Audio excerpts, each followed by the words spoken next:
second national semifinal game, Georgia and Ohio State. Georgia winning a wild comeback 42-41 victory over Ryan Day and the Buckeyes.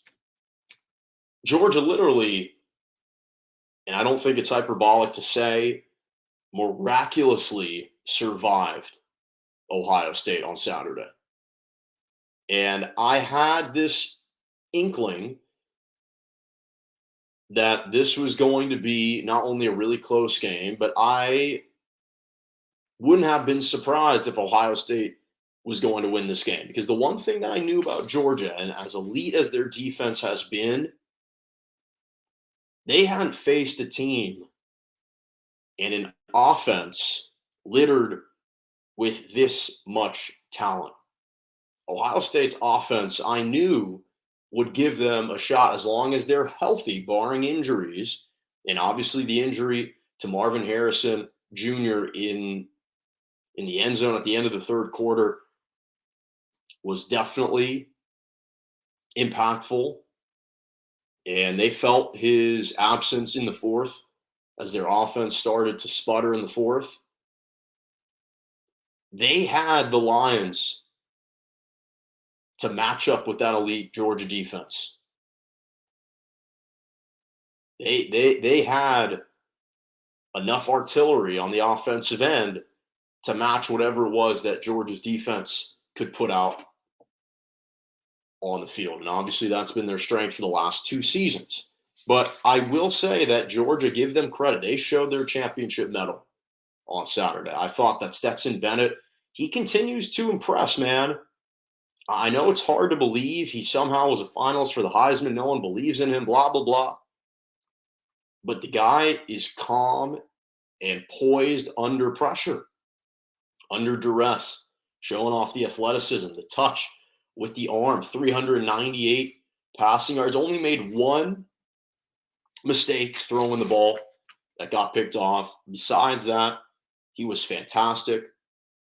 He showed a ton of composure. And this is now a larger sample size. This is a 2-year sample size for Stetson Bennett, proving his mental makeup, proving that he can lead Georgia to back-to-back national championships. And now, again, I thought the addition of McIntosh, the running back, I really loved everything that he was about, the physicality, and every touch was impactful.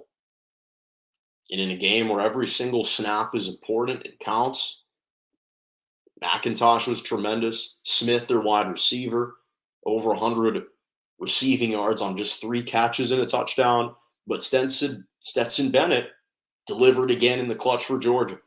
And that was very, very impressive. Now, again, I thought that of the two quarterbacks, the guy who showed me more and I was more impressed with was C.J. Stroud. I think his stocks had been cooling a little bit over the last couple of games. And they spiked back up because he showed a new element and a new dimension of his personal game that we hadn't seen from C.J. Stroud in the last 2 seasons. And that was the athleticism utilizing his legs. And that's an aspect of his game that can make him so much more dynamic on the next level in the NFL, that will make him a more enticing pick, is if he incorporates a little bit more Justin Fields utilizing his legs along with the arm talent that we know is there. He was obviously putting balls into shoe boxes. Marvin Harrison Jr., when he was out there, allowed this team to spread out Georgia and take advantage of mismatches, take advantage of C.J. Stroud, and the offense was clicking. And I was very impressed with him. No mistakes from Stroud. He did all that he could. He left it all out on the field. He did what he could. And again, the fact that this game was so close wasn't surprising. I hated that this game ended in the manner that it did. It's one thing to miss a field goal if you're Noah Ruggles. And the shame is that Noah Ruggles has been very good for Ohio State and very reliable all season. But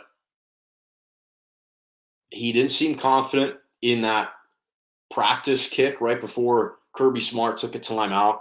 I didn't feel good about him going into this kick. and it wasn't even close. It wasn't even one of those misses where it's on target and then you just didn't get enough leg, or it hooks at the last minute, or you push it wide right. Chris Fowler could call. He was a play-by-play guy. He could call right away, right when the kick just cleared the line, that he hooked it. Was not even close. Didn't have a prayer. No way higher intervention could kind of pull that ball back and keep it in line with the uprights. It just wasn't going to happen. And for a game like that, such a memorable game like that, both sides trading blows, for Ohio State to lose in that fashion is just gut wrenching. It's absolutely gut wrenching. I hated it. And I didn't have a dog in the fight, but just to see a field goal kick be missed like that, terrible way to end. And it just kind of, honestly, just kind of sullied what otherwise was a fantastic college football semifinal. But either way, now we have Georgia, TCU. That should be a fun one.